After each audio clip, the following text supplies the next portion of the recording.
It was a dark and stormy night in the city of Brookdale. Rain was coming down in sheets, and lightning illuminated the sky every few seconds.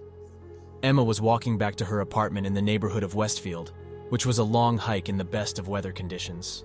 The streets were deserted, and the only sounds were the torrential rain and the echoes of Emma's footsteps.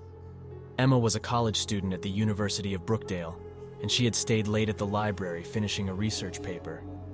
She had a 9 a.m. lecture the next day, and she knew she needed a good night's sleep. But as she walked, she couldn't shake the feeling that someone was following her. She kept looking over her shoulder, but she didn't see anyone. Her route took her through the neighborhood of Greenfield, which was usually bustling with people and activity. But tonight, it was eerily quiet. Emma felt like she was walking through a ghost town. She was just about to turn onto the street that would take her to her apartment when she heard footsteps behind her. She spun around, but there was no one there. She started walking faster, and the footsteps got louder.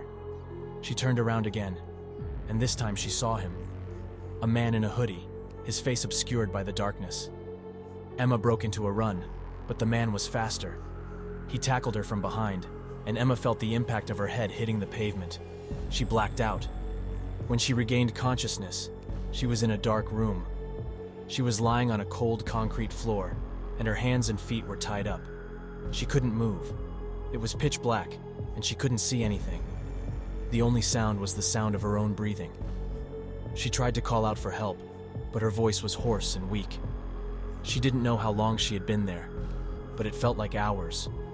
Her mind raced with thoughts of escape, but she couldn't think of anything she could do. At some point, the man appeared.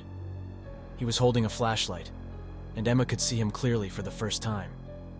He was in his mid-30s, with stubble on his chin and a wild look in his eyes. He grinned at her, and Emma felt a wave of terror wash over her. "You're mine now," he said. "You belong to me." Emma's heart raced as the man began to torture her. He would laugh as he cut her, and then whisper threats into her ear. He would ask her if she thought she was ever going to get out. He told her that she was his now, and that he was never going to let her go. Days turned into weeks, and Emma lost track of time.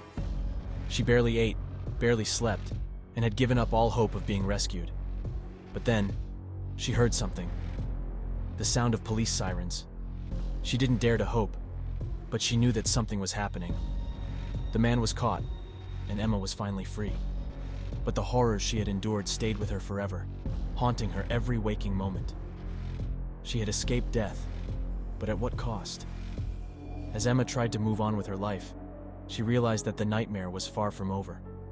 The man may have been locked up, but his twisted legacy lived on, inside her mind.